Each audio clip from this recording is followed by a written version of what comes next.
uhawe ikaze hano ku rubuga rwa Amashya TV. Ni amakuru tugenda tugezeho umunsi ku munsi. Rero nk'uko izina rya channel yacu cyangwa se ry'urubuga rwacu nk'uko bivuga, ni amashya, n'amakuru mashyashya yose aba yavuzwe hano mu Rwanda ndetse no hanze y'u Rwanda. Kuri muri kano kanya rero habaye inkuru ibabaje cyane y'umubyeyi wiciye umwana we mu buryo bubabaje cyane, hanyuma aza kubeshya. Rero turaje tukugezeho iyi nkuru buryo burambuye, ariko reka tugusabe isegonda rimwe ryonyine kugira ngo ufate umwanya wawe ukore subscribe, ukande ku ijambo subscribe, ukande share, utange igitekerezo cyawe, kuko urabona ko ni ikinyamakuru gitangira. Turifuza ko ubigiramo uruhare kugira ngo utubwire icyo wifuza ko twakora kugira ngo tukugezeho amakuru wifuza. Mu karere ka Kicukiro, umurenge wa Kigarama, akagari ka Bwerankori, mu mudugudu wa Nyenyeri, haravugwa inkuru y'umugabo bikekwa ko yishe umwana we yabigambiriye.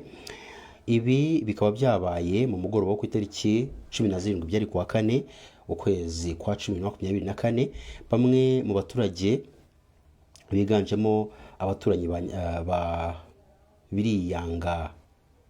Bariyanga Jean Pierre ukekwaho kwica umwana we witwa Gisubizo Patrick, batangaje ko aya makuru yamenyekanye nyuma y'uko uyu mugabo agiye guhuruza se umubyara, amubwira ko umwana we yikubise hasi agahera umwuka, kandi bahoze bumva amuhondagura ndetse bakanacishamo bakamubuza kumukubita, dore ko binavugwa ko yamuzijije inyama yakuye mu isafuriya. Uwari uri ku kabari hafi y'aho byabereye yagize ati, Bariyanga yaje yiruka adusanga hano ku kabari, abaririza se ari we sekuru wa nyakwigendera. Amubonye amumenyesha ko umuhungu we Patrick yikubise hasi, ahita ahwera kandi ari we wamwishe, amukubise nyuma y'uko umwana we yaramubujije, mutubabarire, yarajabuye inyama mu isafuriya. Se ubyara ukekwaho kwica umwana we wari usanzwe araza sekuru na nyirakuru, yavuze ko ubwo umuhungu we yamuhamagazaga cyangwa se yamuhuruzaga, yaje yihuta, ahageze asanga umwana ntari guhumeka. Amubajije icyo abaye, amusubiza ko yikubise hasi akabura umwuka. Undi nawe ngo ahita amubwira ko ari we umwishe kuko yamukubise kuva kare. Yagize ati, Bariyanga akimpuruza naje niruka, mageze sanga koko umwana ari hasi ariko atagihumeka. Uyu mwana yakundaga kundaza, namubajije icyo abaye, ansubiza ko yikubise hasi ahita ahera umwuka, ariko jye mpita amusubiza ko ari we umwishe kuko yari yamubujije cyangwa se yabujijwe kurekera gukubita uriya mwana. Uyu musaza yakomeje agira ati, ubundi Patrick duherukana yari yatumwe na se ibirungo byo guteka mu nyama gusa, ariko amakuru avuga ko ngo yamukubise amuziza izo nyama. Aya makuru kandi yanagarutsweho na nyirakuru wa nyakwigendera ubyara se ukekwaho kwica umwana we amukubise inkoni mu cyico, aho yavuze ko ataremeranya n'abavuga ko yamukubise kugeza amwishe bapfa inyama, kuko n'ubundi yarasanzwe aziteka kandi akazimuhaho uburenganzira. Umuvugizi wa polisi mu mujyi wa Kigali, Chief Inspector of Police CIP Urarira Gahonzire, yemeje aya makuru ndetse avuga ko ukekwa yahise atabwa muri yombi. Yagize ati, nibyo koko byabaye ku mugoroba saa 2 zuzuye nyakwigendera yishwe. Birakekwa ko yishwe na se umubyara ubwo yamukubitaga. Aya makuru twayamenye nyuma y'uko abaturage baduhamagaje batubwira ko hari umubyeyi uri guhana umwana we by'indengakamere, noneho tuhageze koko dusanga yamukubise ndetse tunakoze ku mwana dusanga yamaze kwitaba Imana. CIP Gahonzire yihanganishije umuryango wa nyakwigendera, yaboneyeho kandi no gusaba ababyeyi n'abaturage muri rusange kwirinda guhana umwana by'indengakamere ngo barenze urugero kandi buzuye uburakari, kuko ari byo bituma na wa mwana cyangwa se umuntu urimo guhanwa ashobora kwitaba Imana mu buryo butunguranye.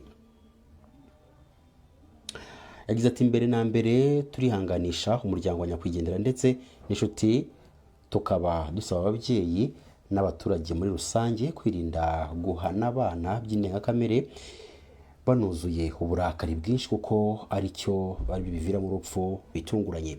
Ukekwaho kwica umwana we w'imyaka 8 yahise atabwa muri yombi, afatwa afungiye kuri sitasiyo ya polisi ya Gikondo, ndetse iperereza leta ritangira ngo hamenyekane icyateye urupfu, mu gihe umurambo wa nyakwigendera wajyanywe ku bitaro bya Kacyiru gukorerwa isuzuma. Reka rero tukugezeho n'andi makuru twaguteguriye kuri uyu munsi. Rero tugiye kugezaho byinshi ku makuru arimo aravugwa kuri Edouard Bamporiki ndetse na Gasana Emmanuel ndetse n'abandi benshi bari bafunzwe kuri ubu ngubu bamaze kurekurwa. Perezida Paul Kagame yahaye imbabazi abagororwa bari bafunzwe barimo Edouard Bamporiki wahoze ari umunyamabanga wa leta muri Minisiteri y'urubyiruko n'umuco, ndetse na CG retired Gasana Emmanuel wari guverineri w'intara y'Uburasirazuba. Iteka rya perezida riha imbabazi abagororwa ryasohotse ku igazeti ya leta tariki 18 Ukwakira 2024, rigaragaza ko hari abagororwa bahawe imbabazi barimo nabo bari bafungiwe muri igororero rya Nyarugenge.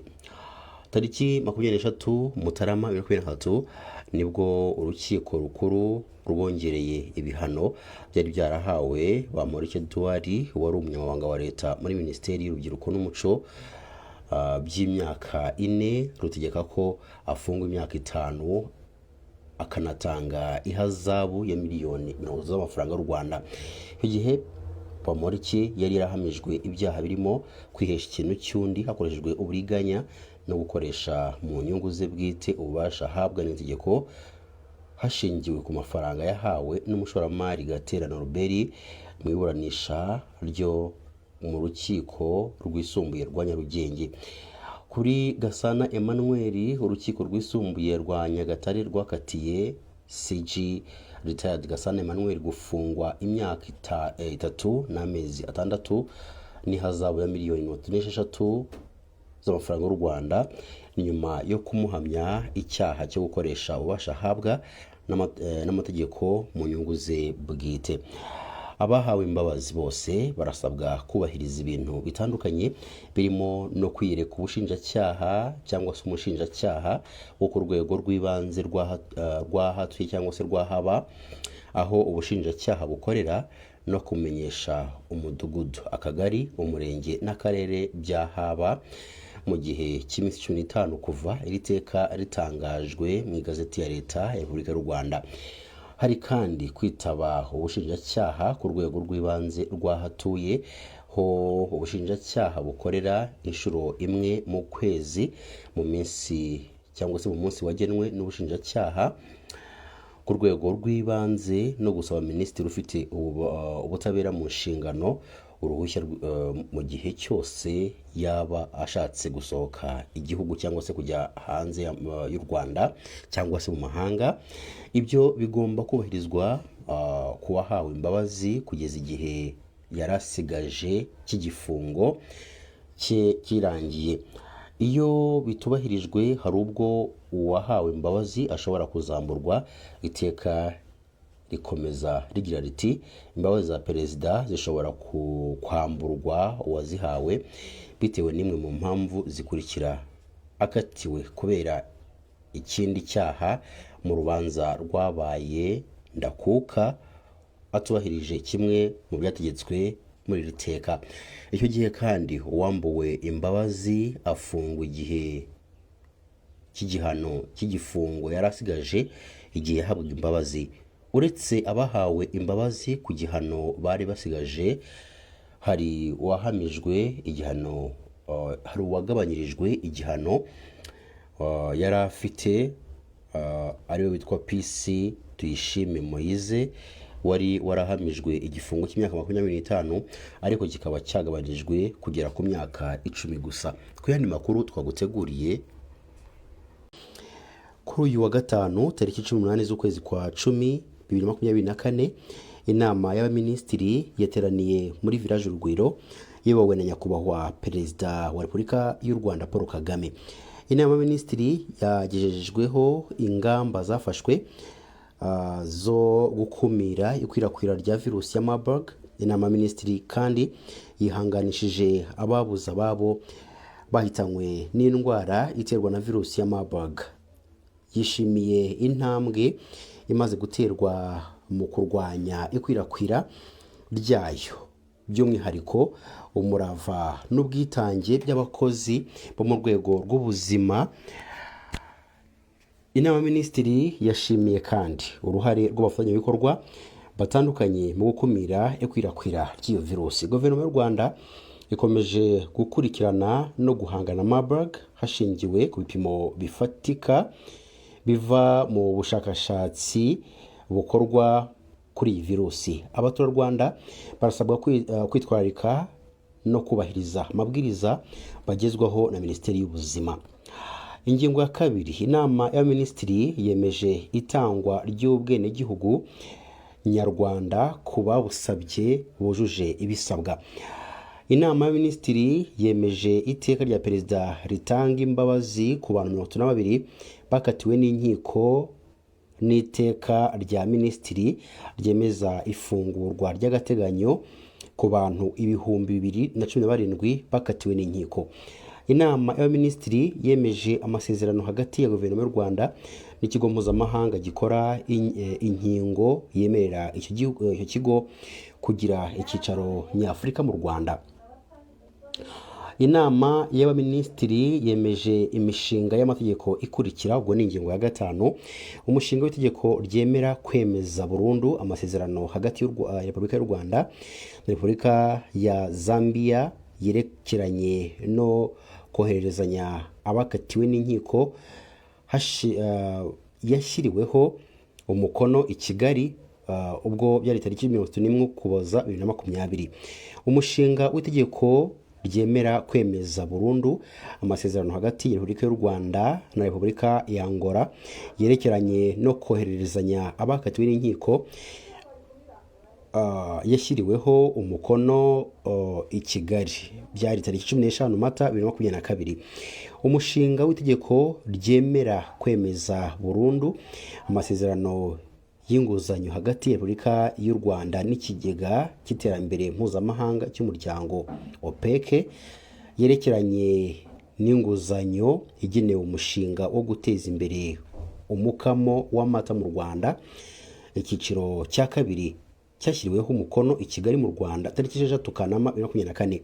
Umushinga w'itegeko ryemerera kwemeza burundu amasezerano y'inguzanyo hagati y'u Rwanda cyangwa se Repubulika y'u Rwanda n'ikigega mpuzamahanga gitsura amajyambere yerekeranye n'inguzanyo igenewe gahunda yo kongera urubyiruko ubumenyi bukenewe mu iterambere no kurwongerera amahirwe yo gutahana ku isoko ry'umurimo. Birumvikana yashyiriweho umukono i Kigali mu Rwanda tariki 12 Nzeri 2024. Umushinga w'itegeko ryerekeye inshingano, umushinga w'itegeko rigenga imirimo y'ubuhanga mu guhanga inyubako, iy'ubuhanga mu by'ubwubatsi n'iy'ubuhanga mu kubara, kugena no kugenzura ingano y'ibintu n'ibiciro mu bwubatsi. Umushinga w'itegeko rishyiraho ikigo cy'igihugu kigenzura ibyo kwigisha no guteza imbere impuguke mu gutanga amasoko rikanagena imiterere y'imikorere yacyo. Ku yindi ngingo nanone tutarenza ingo y'ingingo ya 6 ivuga ko inama y'abaminisitiri yemeje amateka akurikira. Iteka rya minisitiri ryerekeye pariki y'igihugu y'Akagera, ya Nyungwe, iy'Ibirunga mutubabarire n'iya Gishwati ndetse na Mukura. Iteka rya minisitiri rigena ingano n'imicungire by'akarere k'ubuhumekero ka pariki y'igihugu cyangwa ak'icyanya kamere. Iteka rya Minisitiri rigenga komite y'abaturage ya politiki y'igihugu cyangwa y'icyanya kamere cya leta. Iteka rya Minisitiri ryerekeye icyanya kamere gitunzwe n'umuntu. Tariki mutubarire ni ingingo ya 7 ivuga ko inama y'abaminisitiri yemeje politiki cyangwa se porogaramu n'ingamba zikurikira.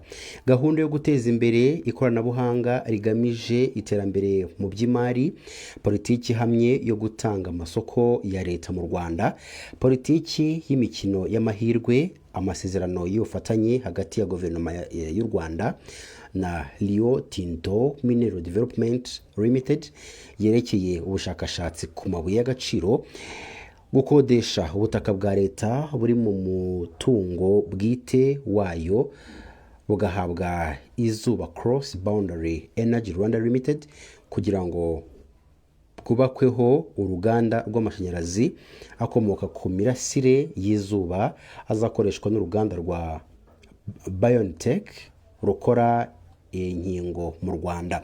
Amasezerano yo gutiza ubutaka bwa leta buhereye mu karere ka Rubavu, sosiyete yitwa DP World kugira ngo ibwubakeho ububiko bw'ibicuruzwa.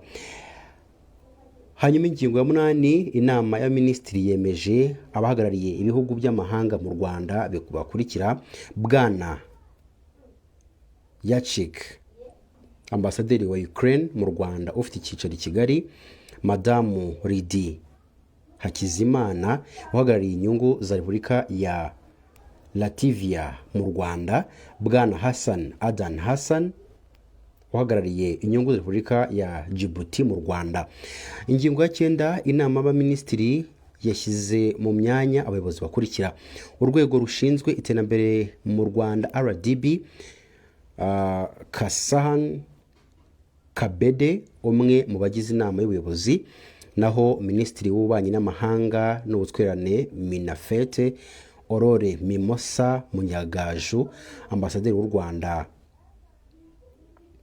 mu bwami bwa Luxembourg, naho Agaciro Development Fund Mr.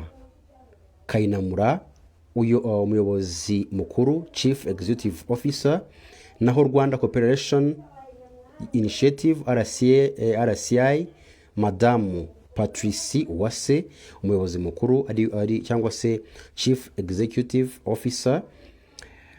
Umushinjacyaha mukuru NPPA Bwana Bonaventure Ruberwa umushinjacyaha mukuru wungirije. Urubuga shingwanama rw'inararibonye z'u Rwanda REF Bwana Adolphe Shyaka Bazatoha ugize inama y'inararibonye. Minisiteri y'imari n'igenamigambi Minecofin Bwana Jean Baptiste Sande Accountant General, Bwana Jire Kaseri Hategekimana International Auditor General, Bwana Gerard Mugabe Head of Development Finance Development. Hanyuma dukomeje n'abandi bayobozi bashyizwe mu myanya: Bwana Atanas Twagirimana Head of Investment Opportunities Development, Bwana Evariste Habimana Head of Portfolio Oversight Development, Bwana Denis Dadju Habumugisha Head of National Treasury Development, Madame Jeanne Mukangenzi National Treasury Analyst, Madame Edith Mucyo Debt Management Analyst, Bwana Evode Munyaneza Deputy Accountant General, Bwana Keve Sebineza Director General of National Research, Bwana Stephen Biganiro Director General of Capital Markets and Investment Schemes, Bwana Jonathan Havugimana Director General of Non-Current Assets and Inventory, Bwana Fred Manzi Mukombozi Director General of Budget Management and Reporting, Madame Diane Mbabazi budget management and reporting analysts, Madamu Christine Mukankundiye, gender responsive budgeting analyst, Madamu Pascaline Mukarukundo, budget policy formulation and reform analyst, Bwana Faustin Tuyisenge, Director General of Central Government, Quality Assurance and Audits, Bwana Grazie Kubwimana, Director General of Local Government Project, Program and Special Audits, Bwana Gabriel Ntwari, Senior Data Scientist in National Development Plan Development, Madame Josephine Isugi, Civil Engineering Project Analyst, Bwana Ahmed Akasanti, Investment Analyst under Capital Markets and Investment Streams, Bwana Audrey Nziza, Civil Engineering Project Analyst, Madamu Sylvie Isingizwe, Energy Project Analyst, Bwana Amos Shyaka Kazora, Water Project Analyst, Bwana Jean-Marie Sabato, Agriculture Project Analyst, Bwana Reynolds Kazana Mana Yubahwe, Microeconomic Policy Analyst, Madamu Rusi Nigena, Tax Policy Analyst, Bwana Elvis Cyubahiro, Planning Analyst in charge of Economic Cluster, Bwana Vincent Starter Kyaze, Plan Analyst in charge of Social Cluster, Bwana Arenge Ndahimana, Planning Analyst in charge of Governance Cluster, Bwana Theogene Mugero, Special Planning Analyst, Bwana Madame Francine Uwimbabazi, Spato Planning Analyst, Bwana Protégene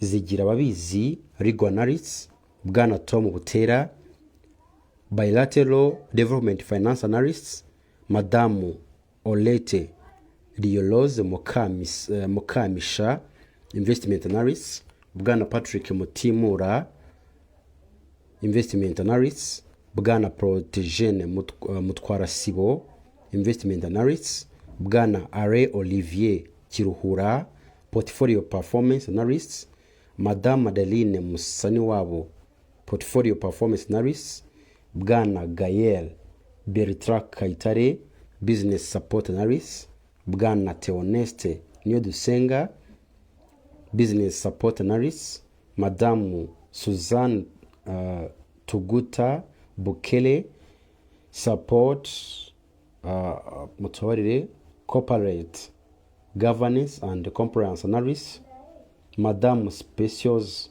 Mukanjishi, Deal Transaction Analyst, Madame Jessica Mwiseneza, Deal Transaction Analyst, Bwana Francis Sabyarimana, Risk Management Analyst, Bwana Sam Karamaga, Fiscal Decentralization Analyst.